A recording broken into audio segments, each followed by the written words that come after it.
Welcome to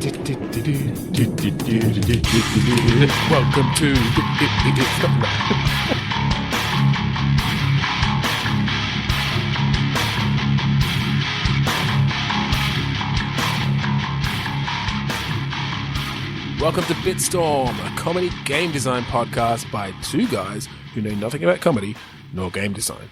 I'm Ben Slinger, and with me, as always, is Trevor Scott. Yes, I am one of the guys. You're one of the guys of the two. Yes. So, Trevor, what are we going to do this week? We're gonna play some Click Pitch. No, you don't say. And then we might do some game tie-ins or something like that. Maybe we'll do some tie-ins with some movies or TV shows or something. All right, well, let's get started on some Click Pitch, though. We always like this to sort of get our chops going anyway, warm up a bit. So Click Pitch is a game where we each have a random word generator in front of us. And on the count of 3, 2, 1, click, we'll get a new word and we'll jam them together and we'll make a game from them. And hopefully it's fun to listen to. So, Trevor, will you do the honours? 3, 2, 1, click. Ginger. Ornamental. In a world where anyone with red hair is oppressed and made to stand still like statues for their dark-haired overlords. God. That could be a bit scary. I mean, all I'm seeing is like a sketch where you go to your grandmother's house and you have a look on the mantelpiece and you see this like really weird like ornament. And then you find out that it's like just petrified ginger. Or a petrified ginger, and she's one of the dark-haired overlords. Oh, back in the Ginger Wars. It's all right, we can be racist against gingers. They're not people. No, I'm sorry. My nephew is a ginger. I love him almost as much as... No. Okay. No, you don't love him. I couldn't get through it with a straight face. No, I do love my nephew. All right, okay. Maybe we won't persecute people with particular hair color. Ginger. Well, it could have something... No, that's garlic. I was going to say it could have something to do with vampires. Maybe there's a different... subspecies of vampire. Yeah, or just a different type of monster that's not necessarily a vampire. Like, does every monster have a particular herb that they just like that kills them? Because it's a big weakness on their part that they're just a plant. Okay, so it turns out that zombies can't stand ginger. Right. Okay. So ginger kills zombies. Yep. Garlic kills vampires, and silver. Well, maybe this is silver's a herb now. Well, no. Well, it's they got it wrong. All the old books, some of it was rubbed off. It's actually silver beet. Ugh. It's not really a herb, but still. No, it's a plant though. So like maybe it's just plants. So okay, but maybe this is a game then where you're in an organization that is discovering ways to like push back this monster menace. Yep. And that's just the route they're taking. They're like, all right, we know from all the stories and all the history books that garlic kills vampires. We got to figure this out for everyone else. And so it's a little bit X-Com-y. Maybe it's even a turn-based strategy sort of thing, but with zombies and stuff instead of aliens. Mm-hmm. But you got to capture them for testing and stuff. And so zombies are your first targets because they're pretty slow moving. There are a lot of them. You know, they're pretty dumb. So you can capture them, you can take them back to the lab, and then you basically just rub all sorts of food on them and see what happens. That can even be a mini game. It's like rub that on, see if there's a reaction. a turn-based rubbing something on. So it's like this. No, that bit's not turn-based. So this time I'm going to rub Ginger. What's his move? He just struggles for a bit. Yeah, he says brains, but he wanted to say brains, but he didn't have enough action points left. So he just kind of moaned. No, I like that idea of kind of having all these different things at your disposal, and then like once you find out that ginger kills zombies, then you're like creating weapons to weaponize these plants. Okay, but I'm now imagining that ginger kills zombies only in seed, 55616. So it's randomized every single time, so that it's for your particular. Oh, I see. I thought you were saying a particular ginger seed. No, your random seed. Yeah, okay. So it's a bit of procedurally. Yeah, that makes sense because then you want to. Then the research actually means something every time you play. Although werewolves are always silver beak because that's quite. Yeah, they're historical, and vampires are still always garlic. So zombies are one of the multitude of other foods. The unknowns, yeah. So I don't know, like, what else have we got that we need to be fighting back against here? Mummies. Yep. I guess mad scientists. Mad scientists who have gone over to the monsters' side. I'm mentioning monsters. that could even just be deodorant. Winged monkeys. Yep. Frankenstein's monsters. So yeah, there are subspecies of zombie, but they're not quite zombie, if you know what I mean. And interestingly, in this fiction, Frankenstein's monster, he got smart enough to create his own monster, and it calls him Daddy. And that's a different weakness. We really just needed to fill out the ranks. There weren't enough cool monster types. We didn't want to just throw like the D&D Monsters manual at it because I'm picturing the Invisible Man, but it's like that's an interesting one. Yeah. So it turns out that paint is is absolutely allergic. Well, I feel like glitter. So is it going to be more like there's some interesting ideas around having it randomly generated, but yeah, there are certain things that make sense for certain creatures as well. So maybe it's still randomly generated like levels and the world and stuff, but the things that kill each, like, because you'd still have to research it in game to find it out, right? But it's a bit more fun actually coming up with ways to bring them down. Yeah, I mean, when Superman turns up and you just give him kryptonite, that's pretty good. But it turns out that Batman is allergic to lead. When they're fired at him very fast. Yeah.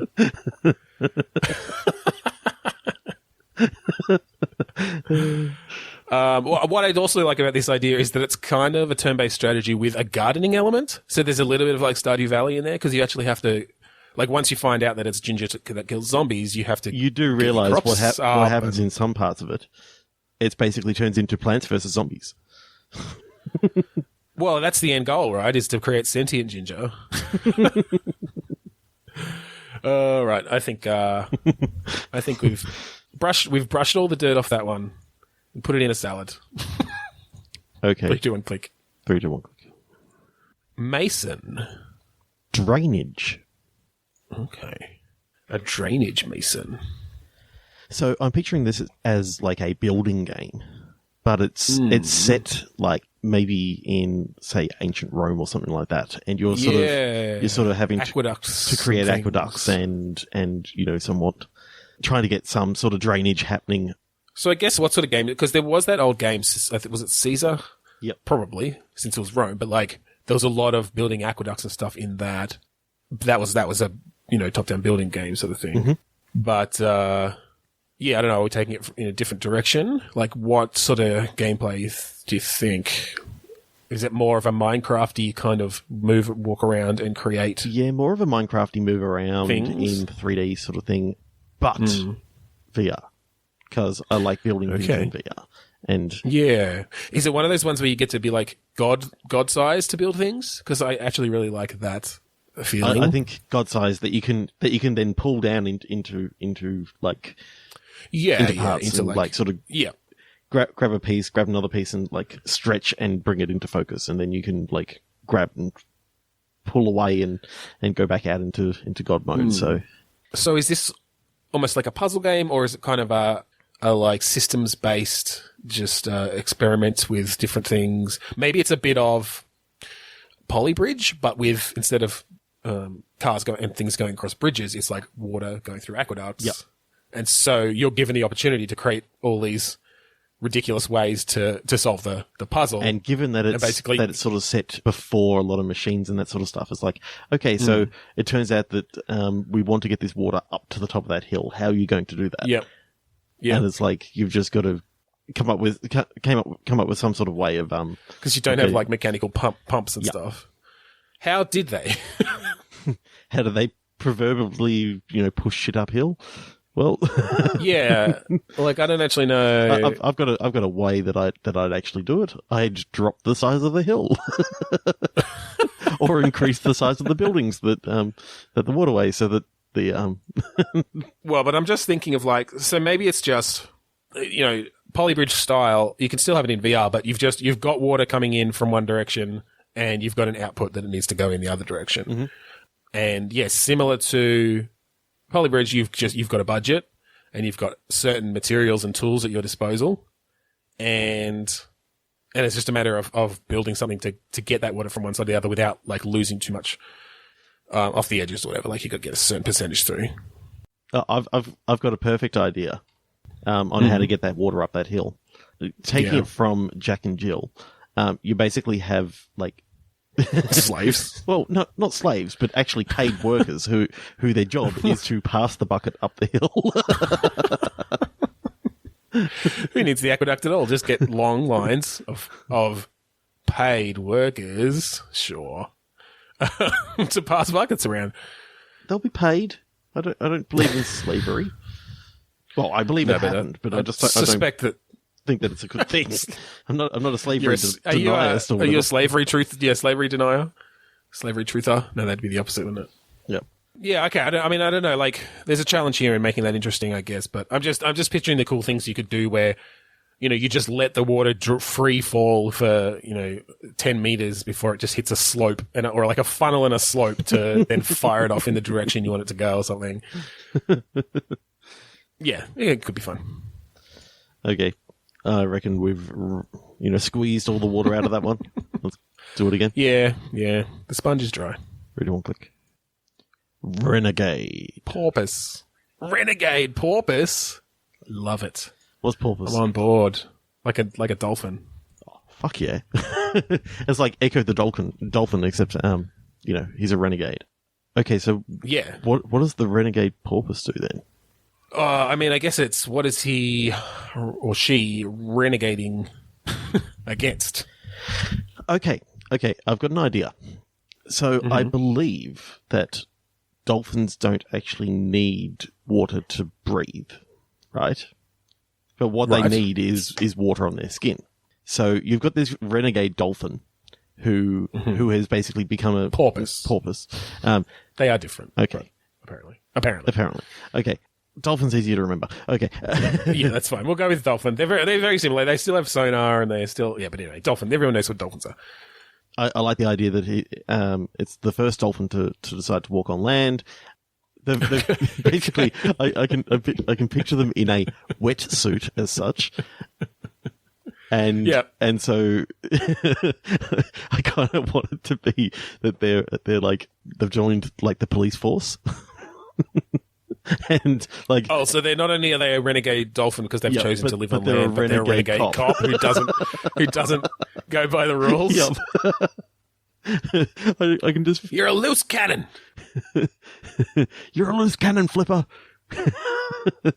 Pass in your badge, your gun, and your blowhole protector. I just love the idea of like the reverse sort of deep sea diver that has like.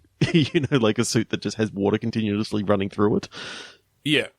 So during the game, you got to deal with leaks. Refill your water tanks. You got to deal with if you get shot, then you've got a leak in your tank, and you got to find a plug for it or find some tape. Yeah. So your health is actually more around how wet your skin is. So what sort of gameplay are you thinking? Because I'm almost getting a sense of. Because how does this dolphin get around? Do they just like flap around, or are they on stilts of some kind that they're controlling with their flippers? What's going on? Now I'm picturing them in like a mech sort of suit, but no, maybe that's something that happens later on. I think it should be more primitive, yeah, especially at the beginning. I think they sort of walk around on their tail, sort of like how the dolphins were in The Simpsons, how they were bouncing on their tail. Okay, they walk on their tail, kind of like the same way that they like swim when they swim backwards on their tails like that. Yep. Sort of just upright. Okay. So they manage to... If they stop, do they just flop down to the ground and they have to, like, pull themselves up again? That feels like something they wouldn't be able to just stand still doing. Yeah. Well, see, I want this to be like a third-person action adventure where, you got different set pieces that sort of happen. So I'm now picturing, like, one of the opening scenes is you see two cops chasing these criminals. They make it down to the marina. They jump into a boat, and you as like a dolphin happen to see them go by, and you just start racing after them. And you just, on land or in the water? In the water, and you having to. Do you have to take your suit off? No, I'm picturing that you're a normal dolphin at this stage. Oh, this is the beginning. This is the beginning, and you take out the cops, and basically the captain of you take out the cops. No, not the cops. The robbers, the crooks. Well, you are a renegade. Maybe you take out the cops too. The crooked cops. Maybe yeah, it could be crooked cops. But then they were really happy with how you took out the two guys in the speedboat. That they offer you a position, and they hand you like a wetsuit that you can wear. That they just happen to have handy. I'm thinking they got like a Q sort of position that he goes, oh, we've been wanting like an aqua based. All right, here's something. All right, this is how I see it going. So yes, that happens. You take down the cops, the crooked cops, whatever. I guess, since we keep mistaking cops for crooks.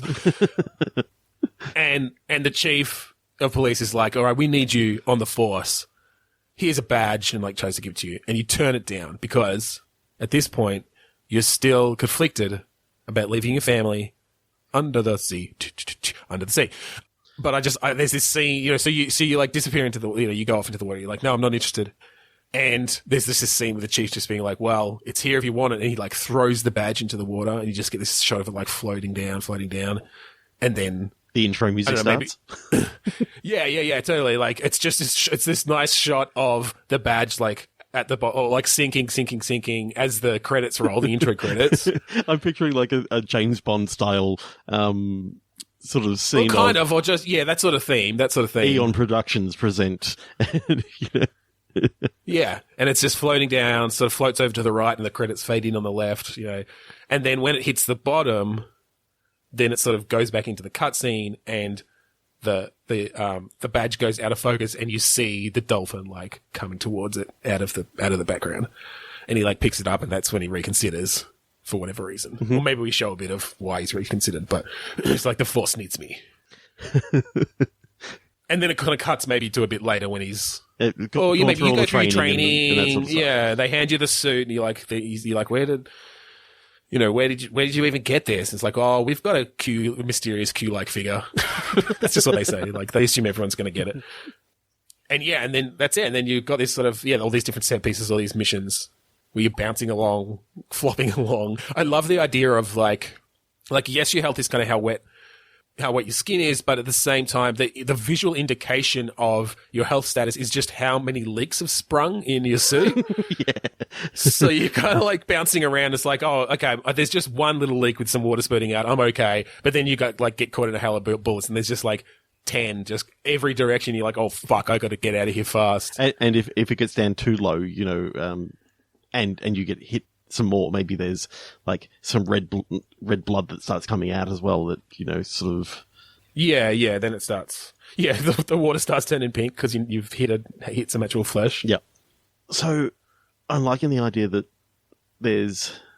you got some basic missions that you're sort of only going up against typical crooks, and some part of it is always going to maybe an homage to like The Simpsons again, with Night Boat, the crime-solving boat, in that every time that they're getting away, there happens to be a waterway that's right beside right where they were getting away.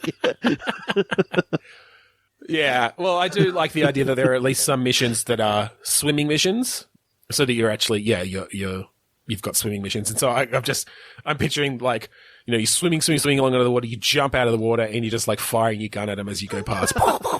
Dive back down. I forgot how awesome it could be to have like John Woo sort of scenes where two flippers are just sort of. Oh, fucking totally! Can you imagine like diving out of the water, flipping to the side while you dive, while you're flying through the air, boom, boom, boom, slow motion, and then just splash back into the water. So, and some very Eager the Dolphin like controls where like you'll pick up more speed if you get a better like angle into the water and stuff. Yeah. So I'm also wanting a whole heap of different homages to different shows, showing that yes, we do understand that this is derivative works. The idea of having sharks with frickin' laser beams attached to their heads. That's one of the enemies later on. One of the enemies. There's an underwater base that you've got to. Oh yeah, infiltrate. Maybe you have to disguise yourself as a shark with a laser on your head. Attached to your head. That's where I was about to go. Yeah. Great minds think alike. Well, also, I like the idea that all the way through this Q-type figure, you never meet them, but they keep just pumping out all these great inventions that just work so well for you as a dolphin. Yep. And then when you finally meet them, they're like another marine animal. Yeah, that's already come out onto the land. I'm picturing like maybe they are another dolphin, or maybe they're the porpoise. Maybe they're the porpoise, or I was almost picturing like a seal or an otter or something. Yeah. Even a walrus. That could work too. Oh, a walrus. Walrus would be cool. They call in W. Yeah. Or her. Maybe her. It would be good to have a woman in that inventor role. Well, there's no reason why the dolphin can't be a she either. Oh yeah, we've just been talking about it. So. Yeah, but it's more, you got to choose your sex at the start. It's not one way or the other. It's just, this is a kick-ass dolphin. I think in the backstory, this dolphin, the reason why it can do flips and shit is because it was like my head's just my head's just gone to the lyrics of "I'm on a boat" by Lonely Island. Is there a specific line? Because or it's like because I just said doing flips and shit, and it's one of the lines of that song. Right. I'm on a boat. Well, we can borrow from that too. That can be playing like when you're doing a swimming mission. Yep. I just I'm loving the visuals in my brain of this, and just in the backstory, you are actually like a SeaWorld dolphin who got released. Yep. Yeah, like a trained dolphin. Yep. Yeah, so you do actually, that's why you feel comfortable around humans, because they made you get better and then released you back to your family. Yeah. So you've been rehabilitated, except, everyone knows that when you're in captivity that long, you become institutionalized and you can't survive outside of it. So you try to get as close back to it as you can. Doing flips and shit. I was going to say that with the sharks with laser beams on their head in the underwater base, I think the bad guy then is also sort of another Q-like marine animal, like inventor, mad scientist. Okay. And maybe they are, some not deformed, like injured, scarred up old shark or something, like a hammerhead. Hammerhead makes sense because he's building things. Oh yeah, I like that. Yeah, he's got he's just like, he was, and he hates humans because he was caught in a net sometime, a fishing net, and got all cut up, and they're ruining the ocean.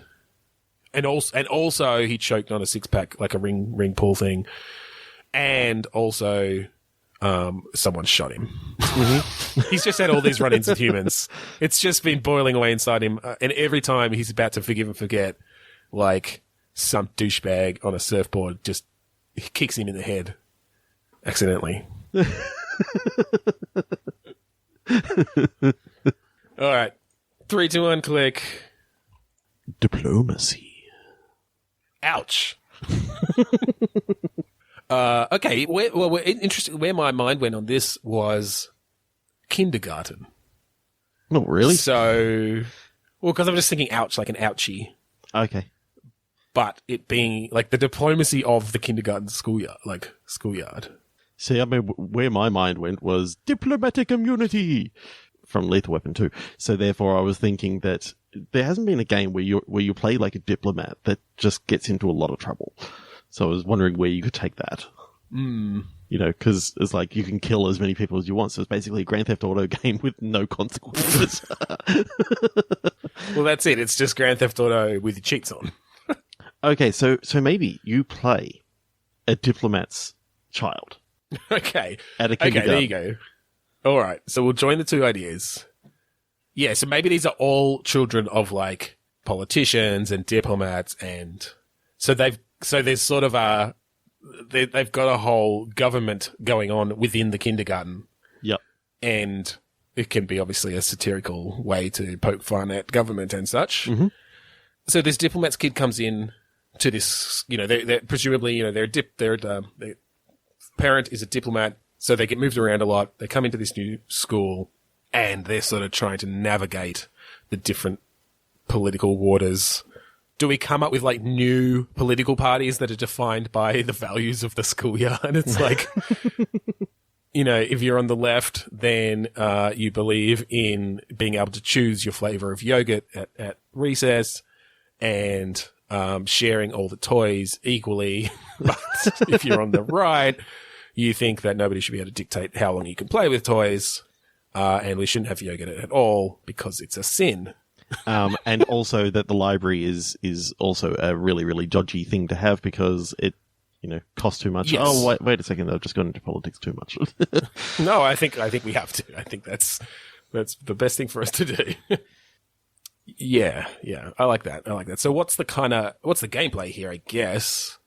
Are we actually doing some sort of political simulation? Or, yeah. So I'm wondering if in this kindergarten, there's actually like say a student council sort of thing. Or student president, So basically you've got all the different kids going for this and you play one of the kids. Now, your choice is, kind of, I'm just wondering, is this like a PUBG sort of thing that it's like you're actually playing against real people? Last or man standing. Last man standing in like diplomacy? Or is it a AI controlled opponents?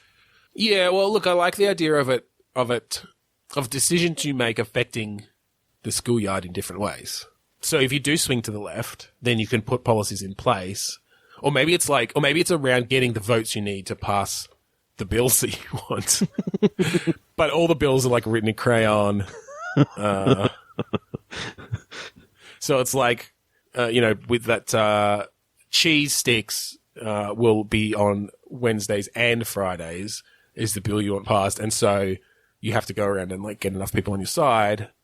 I don't know how that gameplay works exactly. Is it just sort of trading? Are you sort of getting to know the different people and what they want and trading off like, well, I'll vote on your spend less money on books policy if you vote on my 2-day cheese stick bill.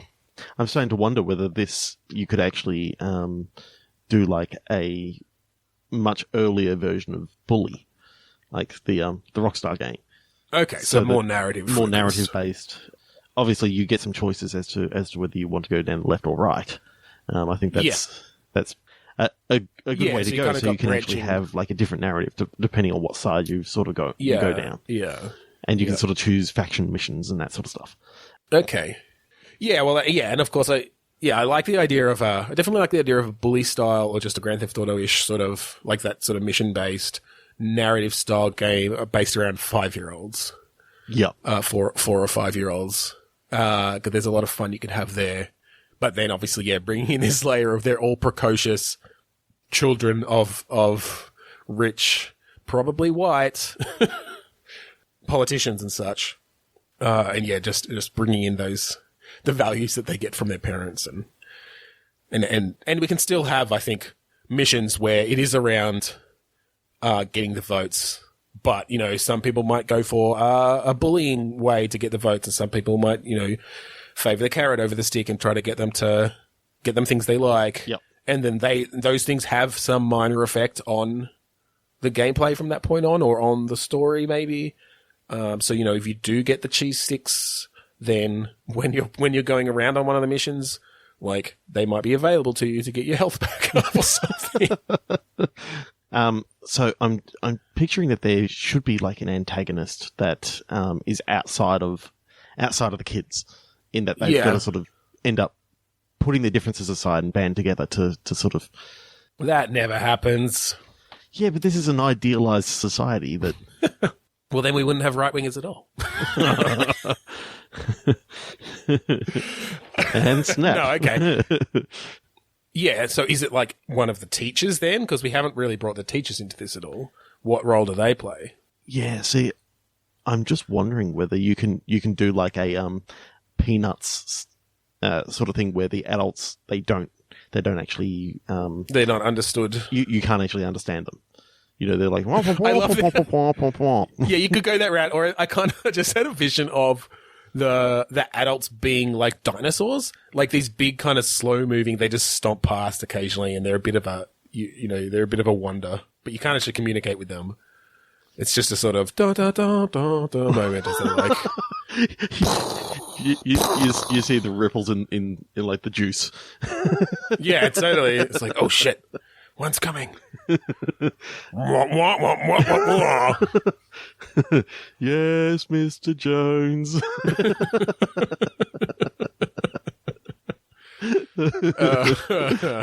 All right, that's fun. That's fun. All right, I think let's move on. Okay. The bill has passed for 3, 2, 1 clicking. Guess what? We're going to move into some movie, TV show, whatever tie-ins. Okay, let's do it. So, I'll explain the game. This is just, fairly straightforward. Basically, we take a movie or a TV show and we consider what a game tie-in for that show or movie could look like. Usually we try to choose ones that may not have had one before, but sometimes it's inevitable that you're going to be choosing. Yeah, sometimes it's inevitable. There are so many crappy tie-in games that, we basically try to make a better one. So, Trevor, did you have anything in mind to start with? I do, but I'll let you go first. Okay. So my idea was, it was inspired by something I saw today, that there's going to be a new Bill and Ted movie. Fuck yeah. Bill and Ted 3. It's going to be something like 27 years, or it's been 27 years or something since the first one. Mm-hmm. Since the second one, I believe. So I was thinking Bill and Ted. Now, it could either be a tie-in to one of the previous movies, or it could be a continuation in game form. I like the idea of it being a representation of the first 2 films. Okay. In that we can actually take the story, and as you go through, it's basically an interactive. The first game is, or the first part of the game is an interactive travel through history, and then like some puzzle solving things along the way, and you could have some real fun with like dialogue puzzles that you actually say that you're going to do something in the future. Right. Yep. That you're going to go into the past and you're going to set that up, and then it's yeah. Okay. So, my issue with that, so there are a couple good things there. I like the idea of dialogue puzzles around that sort of thing. That's awesome. Mm-hmm. The issue with doing that with the movies, like, you'd obviously, you could add in extra stuff, but generally the story already, and so and the solution to the puzzles, right? Okay. So I kind of prefer that idea as maybe a standalone story with Bill and Ted. But the other thing I was just thinking, they're still being able to do the whole, well, we're going to come back and we're going to set this cage up and yeah, of course. Well, but the most amazing part of it is that you actually have to go and remember all the things that you said that you were going to set up. You have to not create paradoxes. Yeah. All right. Well, I'm just going to bring it one up. We'll come back to that because I think there's some good meat on those bones. But because you said like that it encompasses the first 2 movies, what I actually thought of, and this is because I've been playing a bunch of these with my son lately, is they should do a Lego Bill and Ted game. Nice. with dialogue puzzles. Well, that's not really in the vein of those Lego games, particularly. I know, but still, I want that dialogue puzzle that I can say all these things that are going to happen. Yeah, I do like that idea. So let's think about both. Let's just, because there's not, like, I think we can talk about Lego Bill and Ted for a little bit, but the bigger idea would probably be around a standalone Bill and Ted adventure that we could come up with some gameplay around. So, rather than it being Lego Bill and Ted, I'm thinking that this is like, what's it called? I'm trying to remember the name of the blocks. I'm just trying to take it away from Lego because they've got too much. But some of the bigger blocks. Like Duplo? No, well, that's still Duplo Lego brand. is Lego still. You just want to do an off-brand Lego game? Off-brand connector brick game. Is it going to be the same sort of gameplay as the Lego games? It's exactly the same. You just don't want them to have the license. Exactly. And that way Traveller's Tales don't have to do it either. Right. So it's like a Mega Bloks game. Yep, Mega Bloks. That'll do. There you go. It's Mega Bloks, Bill and Ted. Yeah, so I don't know. Have you played a lot of those Lego games? Fuck yeah. Those Lego games. Yeah. I feel like there's tons you could do there because they've all got that sort of hub world, and that could kind of just be your like the garage that Wild Stallions practices in, and sort of a bit of the house and stuff. And then when you want to go on your next mission, the phone booth is there, and it takes you into a mission in the past somewhere, like one of the levels from the first game or the future for that matter. Yeah.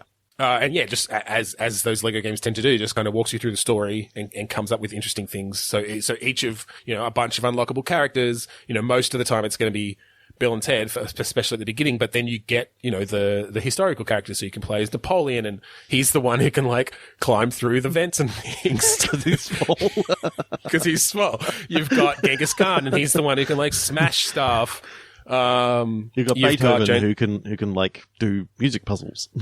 Yeah, totally. You've got music puzzles that have to happen. You've got Joan of Arc, and she's one of those ones who, goes to an area and she listens to the voices in her head and it reveals something that's one of the other characters that they can then interact with.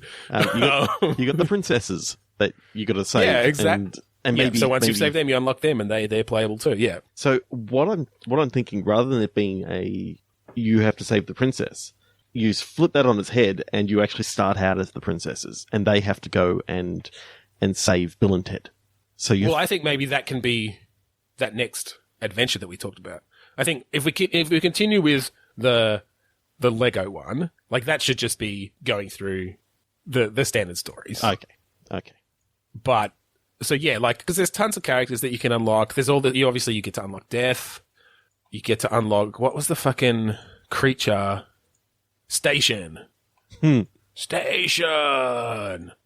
And that can actually be one that you because there's two of them, right? And but they merge into one for different things. So that's if you hold down a Y, then on your controller, then they merge together into the big station, and it's got different skills. Cool. I think that would actually be a really good Bill and Ted game. You got Rufus, of course. If you remember back in the day where you had the Simpsons arcade game and that sort of stuff.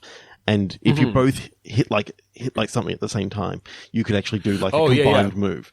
So, I like the idea that every partnership has different moves that they can do.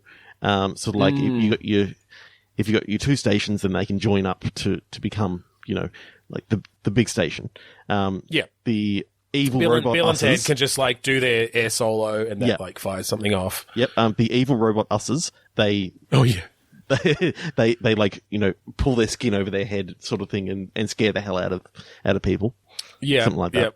Well, that could even be a puzzle. There could be puzzles where you need to do that to get past people. I'm actually pretty happy that I remember that it was evil robot usses. Yeah, I'd forgotten that too.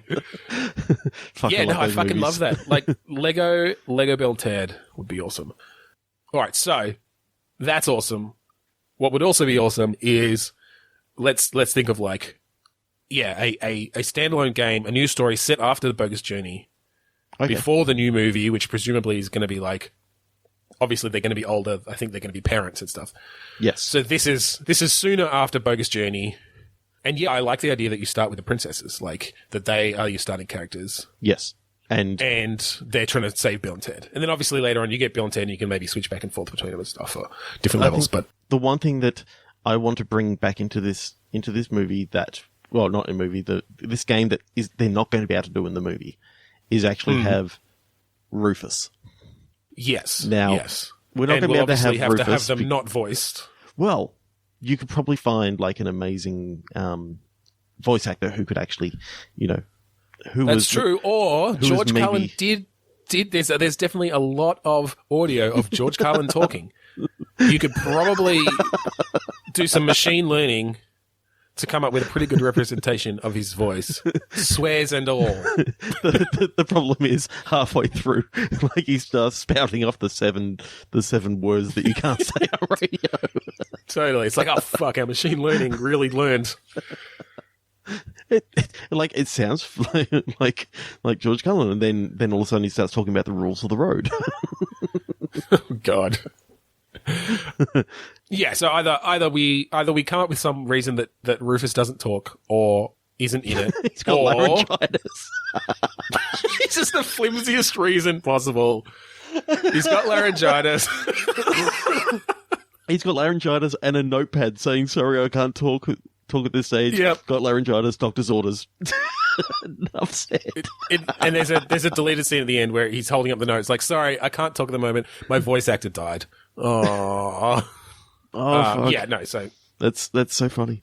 So what's the goal? Obviously there needs to be some big cataclysm that's coming. You know, their whole thing was that they were going to be the band that united the world in peace and harmony. Mm-hmm. But their entire challenge is getting to that point. So they're awesome guitar players now. They've got a band. Yeah. They've gone missing. Someone's taken them. I guess to prevent that from happening, is it someone from the future again, who wants things to stay, they want to keep their power or something?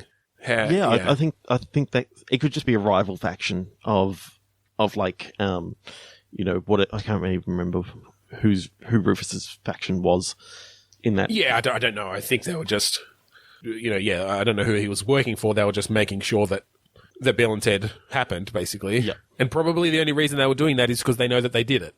Yeah. In that paradoxical way that those movies work. I'm now picturing that maybe the whole, or maybe this is what's going to happen in the movie anyway, but maybe there's certain parts of the future that's actually starting to fall apart. And Rufus just sort of escaped. Okay. So there are like ripples in time that basically they've failed. And they've so failed, now it's up to the princesses to go and save Bill and Ted. So it's actually all about the princesses. Yeah, well, I mean, they're a big part of the band as well. Like, they're not going to write this song without them. So, it's basically it's getting the band back together. Now you can still have Bill and Ted in there because you've still got the good robot usses and the evil robot usses that maybe they converted into them. I don't know. Maybe you can have a story they converted around. They converted the. Oh yeah, that's right. There was both sets, weren't they? Because they created the. They created the good robot yes. usses. Yes, they were the. Yep.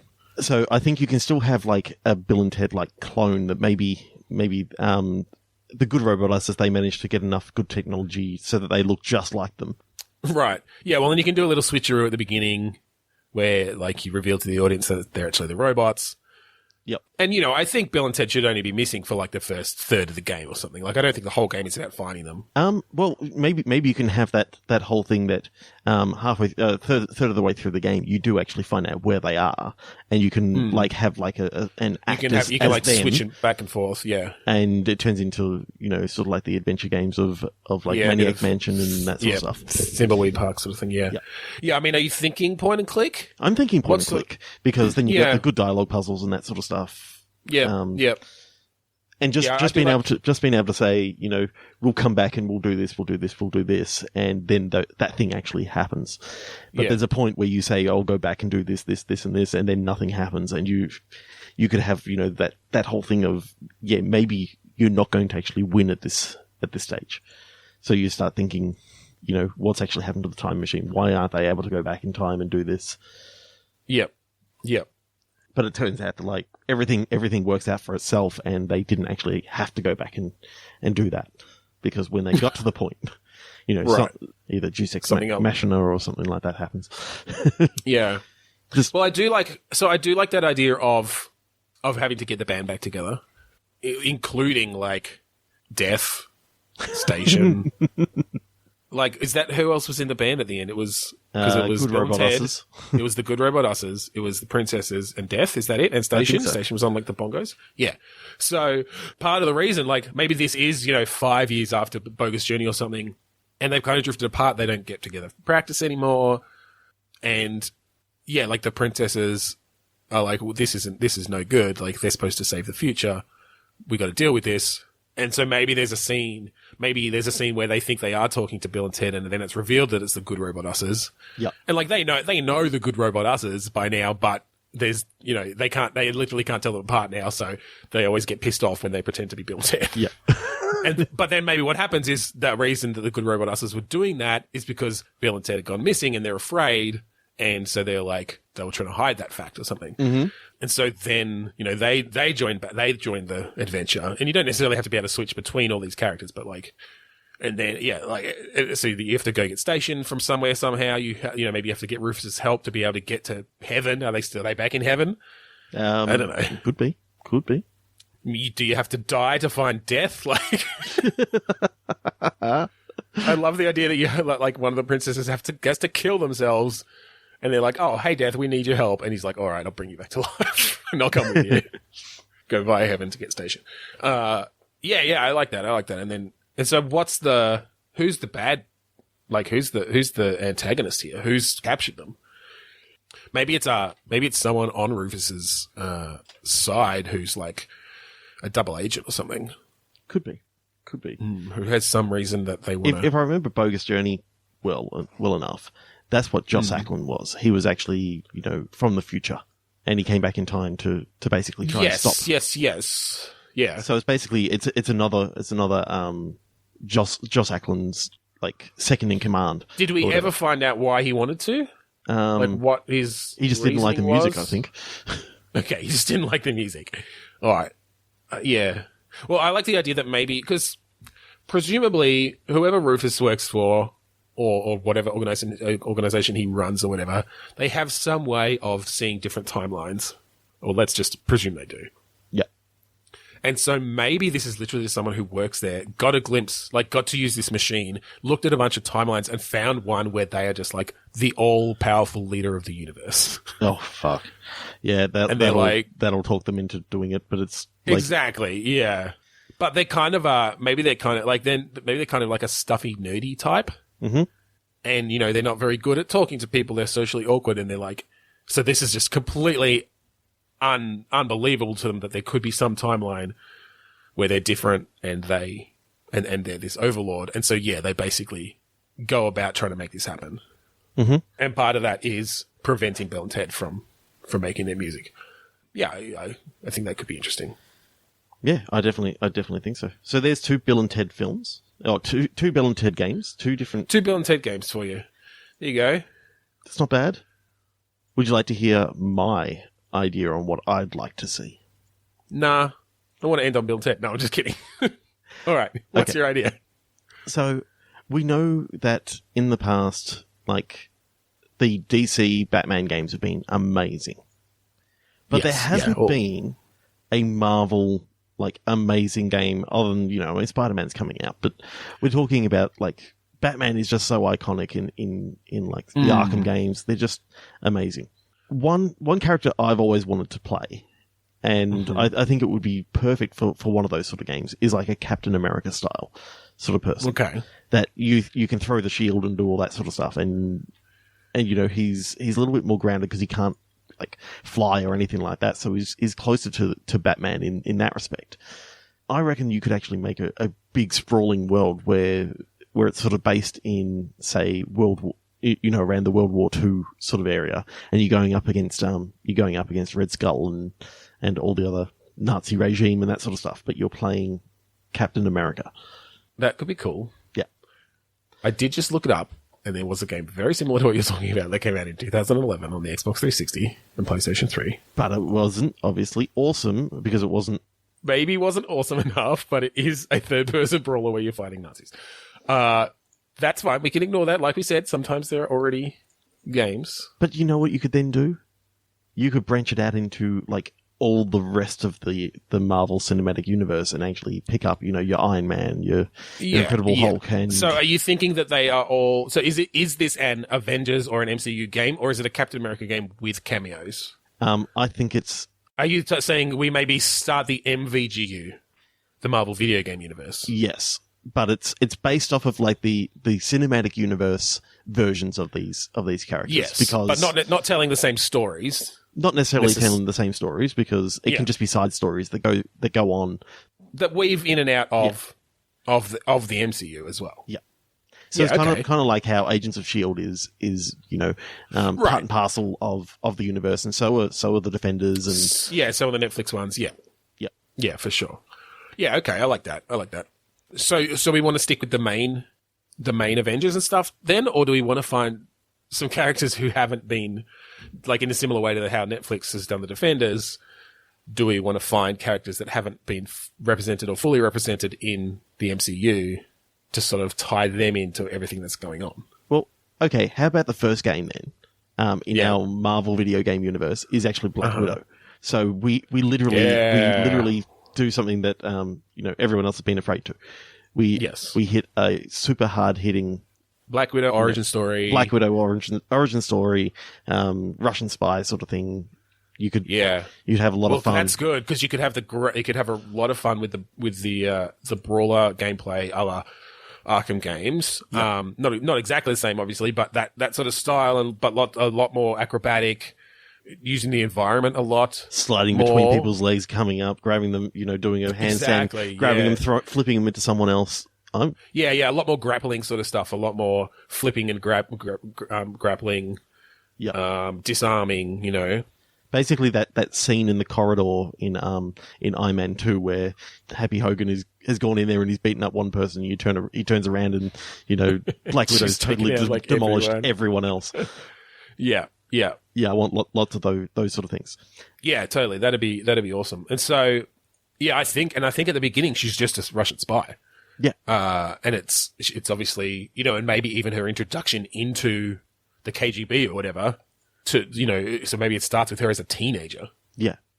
I guess if we're modernizing this, it's probably not the KGB. I think it probably was the KGB when she started, but but it could just be like a secretive organization who. Yeah, for sure. It's Russia's version of Shield.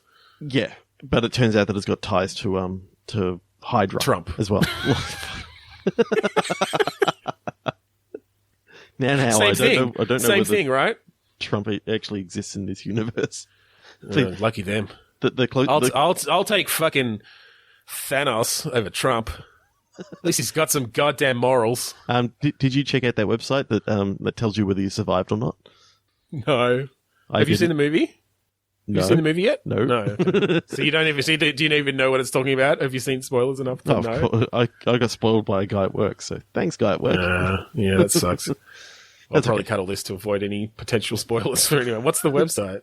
One of the couple of NPC guys put it up, and I clicked on it. It was like, you were vanished from the universe, and it's like, oh, I can't remember what it was.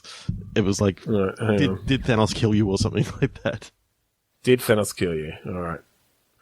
So, hopefully, I don't know if we're going to keep this in or not. I'm going to decide later. But if you haven't watched Infinity War, the next 3 minutes might contain some spoilers. Okay, and right now I'm going to find out live on air whether Thanos killed me. Clicked, and oh fuck, he got me. Guess what? Bitstorm is slain by Thanos for the good of the universe. He took out all of Bitstorm. Fucking. Still better than Trump. Yeah, okay, so I like that. So it's Black Widow being recruited into whatever Russia's SHIELD equivalent is, fighting for them for a while, defecting over to SHIELD. And becoming part of the Avengers. There's a ton of great stuff you could do in there. And of course, you've got. And that's just game one, just game one. Game one ends with Nick Fury basically coming along and saying, we'd like you to join the Avengers Initiative or whatever. In a post-credit scene. Oh, fuck yeah. Future games, focusing on Hawkeye, focusing on Scarlet Witch. Yeah, I think you're right. You gotta focus on the non. Well, both. You'd bring Quicksilver in on that too, obviously. Maybe a game where you can play both of them. But MCU has already killed Quicksilver. Wait, what was that? The MCU has already killed Quicksilver. Yeah, I know, but if we're going into the past on some of these, we're doing a bit more origin stuff. I mean, in the MCU, there's not a ton of origin for those two, but we don't have to follow it exactly. He can come back. They didn't really kill him. He was only shot about 15,000 times, but it can be like flashback scenes and then Sokovia was dropped. Yeah, but he's quick. He's quick. Not quick enough. Fuck you. And I liked it. We could potentially, because this is in video game format, we could get around some of the licensing things and finally bring Fantastic Four, X-Men, Deadpool into the Marvel universe properly, into that canon. Mm-hmm. I mean, Deadpool's obviously got a good movie and hopefully another good movie coming out. X-Men's got some good movies, but they haven't really been officially in the MCU. Well, you heard what happened to Deadpool 2, didn't you?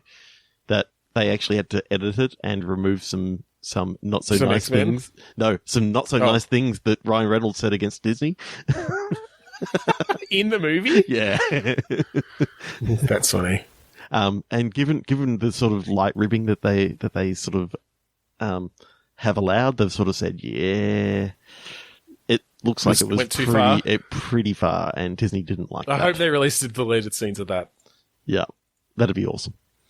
And then you could also make games of the like the Netflix ones and stuff, the Defenders and things. You could have a good Daredevil game would be awesome. That would be interesting. What you could do with like his blindness. Would you do the whole game in like sonar vision? Oh, fuck yeah. Yeah, that'd be interesting to see. Just like a Jessica Jones fucking detective. Jessica Jones detective sort of detective story. Game, yeah. Luke Cage would be good too. Tell a really good story there. Iron Fist, you could actually humanize. Yeah, mate. I don't know. I heard that the series was shit and that there's... Yeah. He's just another white boy learning Kung Fu, so... Oh, you can actually fix the story and have it as, and have Danny just happens to be, Asian American. Yeah. I don't know enough about the story, but anyway. Okay, well, I reckon that's going to call it for today. I love those tie-ins. That's good. I mean, listen, saying they should make a decent Marvel video game is no big stretch, but I think we had some good stuff in there, particularly starting with Black Widow. I like that idea a lot.